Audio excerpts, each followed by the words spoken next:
ఇక్కడ ఒక పొలిటికల్ మూవ్కి అంటే జగన్మోహన్ రెడ్డి పొలిటికల్గా మూవ్స్ చేస్తుంటాడు. ప్రొఫెషనల్ మూవ్ విజయసాయిరెడ్డి అనే వ్యక్తితో చేసే దగ్గర నెంబర్ 2 అన్న దగ్గర ప్రొఫెషనలిజం వెసెస్ నెంబర్ 2గా అభివర్ణించబడుతున్న వ్యక్తి వెసెస్ త్యాగాలకి ఎనీ టైం ఎనీవేర్ అని అంటుంటారు. అవును, ఇద్దరు. సో త్యాగం దేనికోసం చేయాలి? ఒక హ్యూజ్ పార్టీ కోసం చేయాలి. ఇప్పుడున్న సర్కమ్స్టాన్సెస్లో they need to Delhi lobbying ఎలా తెలియాలి అన్న దగ్గర ఢిల్లీ మర్మాలు తెలియాలన్నా మనం 10 మెట్లు దిగాలి. ఓకే, ఆ వ్యూహంలో భాగంగానే జరిగింది. ఇది వ్యూహమే.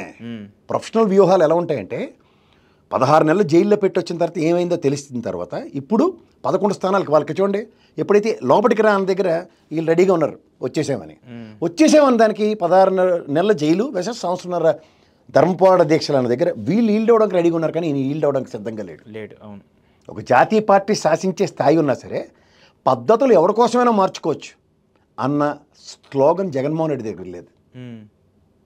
పద్మవ్యూహంలోకి వెళ్తే చంపేస్తారని తెలిసి కూడా వెళ్ళి సీల్చి చెండాడి బయటకు రావడానికి వెనకాలే.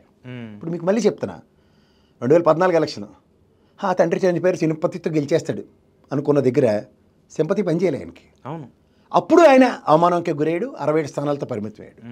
151 గెలిచినప్పుడు ఆయన వెనక్కి వెళ్ళాడు. ఏది మనం ప్రజాక్షేత్రంలో మా నాన్నలాగా నేను కష్టపడి ప్రజా సమస్యలు తెలుసుకుని దానికి సొల్యూషన్స్ ప్రాస్పెక్ట్లో డ్రైవ్ అవ్వకపోతే నాకు అధికారం రాదనుకున్నాడు, వెళ్ళి కష్టపడ్డాడు, అధికారం తెచ్చుకున్నాడు 151.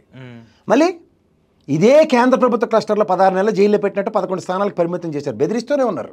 కానీ ఒక ప్రాంతీయ పార్టీ నెట్ట నిలువులో నిలబడితే ఎంతోమంది సాక్రిఫైసెస్ కావాలి, ఎంతోమంది బలిదానాలు కావాలి. దానికి ఎవరిని పిలిచి ఎవరు చేయమంటే ఎవరు చేస్తాడు? అందరూ మోపిదేవి లెటర్లు ఉంటే అవును, నా ట్రంప్ గడ్డు నా విజయసాయిరెడ్డి అనుకున్నాడు, ఒకటి బాణం ఎక్కడికి వెళ్తుంది? ఆయన చెప్పాడు ఇప్పుడు ఒక కత్తికి 2 పదులు. మళ్ళీ బీజేపీ మన కృష్ణయ్య గారి లాగా అలాగే బతిమాలి మీరు బీజేపీ ఎంపీ ఇవ్వండి అన్న ఎన్డీఏ కూటమికి దడేలు.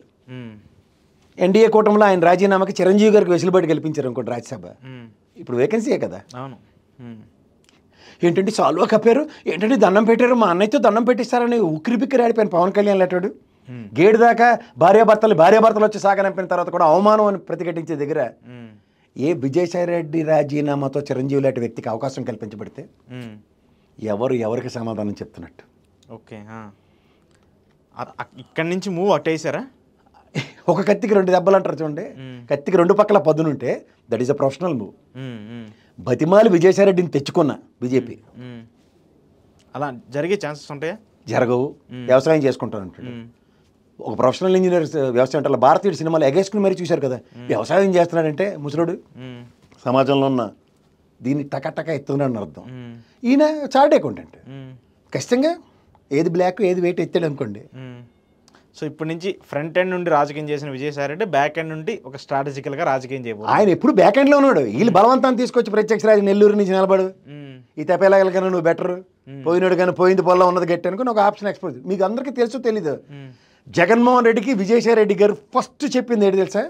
15,000 ఓట్లతో గెలిస్తే మిరాకల్ నేను, ఓకే ఆయన లేదా ఖచ్చితంగా ఓడిపోతాను.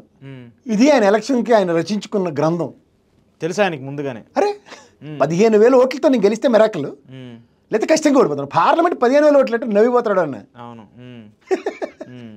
అది ప్రొఫెషనలిజం అంటే. ఓకే, మా సీనియర్ అండి ఆయన. ఒక విషయం చెప్తా,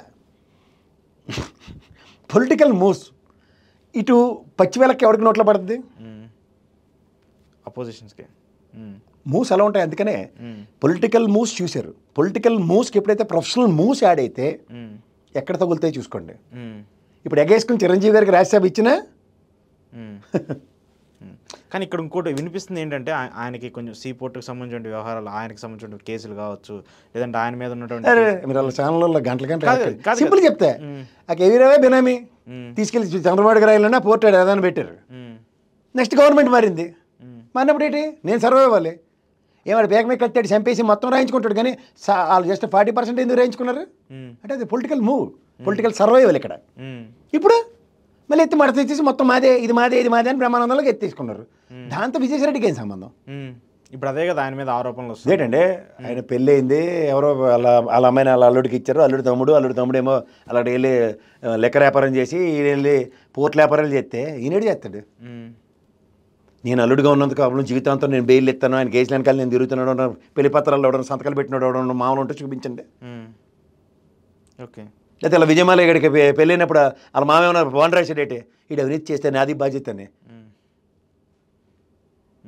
సో అలాంటి ఇంపాక్ట్ ఏం లేదు. ఏముంటుందండి, ఆడే బినామీ కూడా ఆడేమో లోపు బయట ఆడుకుంటాడు తిరిగి. వాళ్ళని పట్టుకొచ్చి విజయసాయిరెడ్డిని ఎత్తికెడితే ఇప్పుడు విజయసాయిరెడ్డి పోట్టుకుంటే మీరు చెప్పండి. ఇది కాక అలా వైజాగ్ భూములు కొత్తగా అవ్వదు వారిని అలా గంటా శ్రీనివాసులు అయ్యన పాత్రుడు కొట్టుకు తెచ్చిన సిట్ రిపోర్ట్ దాకా వెళ్ళారు కదా మీరు. మరి ఇదే విజయసాయిరెడ్డికి ల్యాండ్ లేదు, ఇప్పుడు మీ గవర్నమెంటే కదా. ఏమి దాని మీద ఎందుకు విచారణ జరగదు? ఏం విచారణలు చేసుకోమన్నాడు, సిట్ ఇంకోసారి ఎత్తారు అంతే కదా. ఇవేమీ లేకుండా గులకరాల్లో డబ్బాలేసి ఇవన్నీ ఎందుకు? రఘురామకృష్ణరాజు గారు ఎవరింట్లో ఎత్తుకుంటారు కనుక్కోండి ఒకసారి విజయవాడలో. విజయసాయిరెడ్డి గారు దాని మీద నేను రఘురామకృష్ణరాజు కూడా స్పందించారు చాలా వీడియోకి సంబంధించిన దాంట్లో.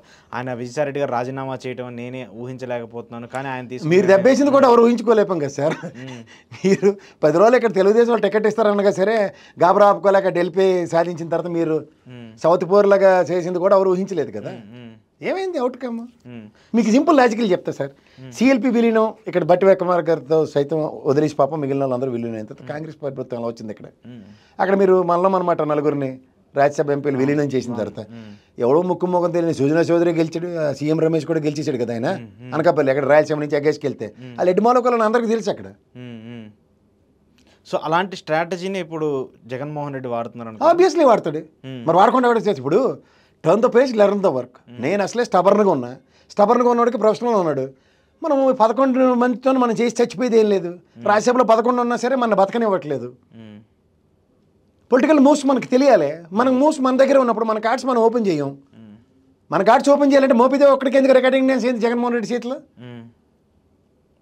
ఎన్ని చేసాం విశ్వాసం లేకుండా పోయాడని ఆయన ఒక్కనే స్పెసిఫై చేసి మాట్లాడాడు.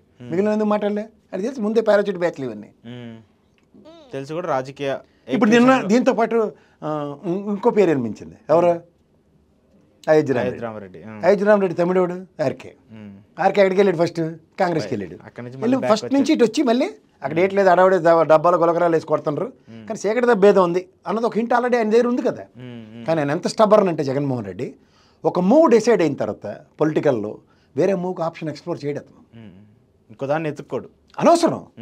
ఎందుకంటే మీరు జాగ్రత్త చూడండి, మనం ఈరోజు చంద్రబాబు గారిని బెస్ట్ సీఈఓ అంటాం. పొలిటికల్ లీడర్స్ పార్టీ నాయకులు అక్కర్లేదని చెప్పి వాలంటరీ వ్యవస్థను సచివాలయ వ్యవస్థను బెస్ట్ అడ్మినిస్ట్రేషన్ ఇచ్చాడు. మరి సీఈఓ అని ఎవరిని అనాలి? వీళ్ళు కడుపు పడితే ఆయన అనరు అనటరు కదంటారా? ఎందుకు? గవర్నెన్స్ కావాల్సింది ఏంటి, ప్రజలకు ఏం కావాల్సిందో సమన్వయపరుచుకున్నాడు, దానికే పనిచేసాడు. ఎమ్మెల్యే ఎవరైనా ఎమ్మెల్యే నీవు ఈ రిప్రజెంటేషన్స్ ప్రజలకి ఇది కావాలని నువ్వు తీసుకొచ్చి లోపుగానే అక్కడ పనులు అయిపోయాయి. That is a good administration. కానీ జీర్ణించుకోలేపారు. ఎందుకు? సంవత్సరాల బడ్జెట్ ఇచ్చి కూడా డీబీటీ పథకంలో ట్రాన్స్పరెన్సీ చూపించాడు. ఎవరికైనా అందరికీ అందులో అవినీతి జరిగింది అని ఎవరు చెప్పలేపారు. చెప్పారా ఎవరన్నా? సో ఇలాంటి వేదికలు ఎప్పుడైతే క్రియేట్ అయ్యి ఉన్నాయో దాన్ని మీరు సప్రెస్ చేయాలని మీడియా పరంగా పులిహార కలుపుకొని చేస్తున్నారు. దానికి ఎగ్జాంపుల్ చూడండి, ఇది పౌడర్ డబ్బాడు ఫస్ట్ పులిహార కలిపాడు. డిఎస్పీ నువ్వు ఎంత పని చేసావు అని ఎస్పీ వచ్చి ఏడ్చాడు, తిరుపతి స్టాంపేడ్ అన్నారు. నేను దాన్ని ఆ కంటిన్యూషన్ స్టోరీ దావూస్లో ఈ టీఫై మూర్తి గారు అందుకొని గడ్లకరికి సెల్లో కిటికీ కన్నమడిపోయిందట, మొత్తం మంచు లోపలికి వచ్చేస్తే తెల్లారని నిద్ర లేకపోతేట ఈయన ఏపీ స్టాల్కి వెళ్ళిపోయాడట. ఈయన ఎంత జర్నలిజం చదివాడో నాకు తెలియదు, కానీ ఫస్ట్ టైం ఈసారి దావోస్లో ఇండియన్ స్టాలే ఉంది, ఏపీ స్టాల్ లేదు. ఓకే, తెలుసా మీకు? ఏ స్టేట్కి ఆ స్టేట్ లేదు, ఇండియా స్టాలే ఉంది. ఇండియా స్టాల్కి ఈయనకి వెళ్తేట ఈ కలెక్టర్ గారు ఎవరో ఐఏఎస్ వెళ్ళి ఇదేంటిది మీరు వచ్చారు చెల్లు అని ఏడ్చేసాడట. నీ ఏడుపు కథలు కథలు ఎత్తుకెళ్ళిపో, దమ్మిడి రూపాయి తెచ్చిన ఉదంతం లేదు, కానీ ఈ చంద్రబాబు కథలు మాత్రం వినాలి. చంద్రబాబు గారు మామూలుగా షర్ట్ వేసుకుంటారు, ఎప్పుడైనా చూసారా? ఇప్పుడు రెండే కలర్ కదా, మామూలు షర్ట్ వేసుకుంటారు. దావూస్లో ఆయన షర్ట్ చూడండి, ఎందుకు అంత స్టిఫ్ గుండి లోపల ఏదో చూడండి, బాహుబలిలో కవచం వేసినట్టుంది. లోపల ఏదో ఆ పాట ఇన్నర్ వేర్ వేసుకోకుండా. సునీల్ గవాస్కర్ చూడండి, హెల్మెట్ లేకుండా ఆడతాడు, బట్ స్కల్ క్యాప్ పెట్టుకుని అడివాడు ఆయన హ్యాట్ లోపల over a period of time. So అది రాజకీయంగా ఎవరు వాళ్ళు, మరి దానికి ఎలివేషన్ ఎందుకు తెంగరవాళ్ళని బాధ.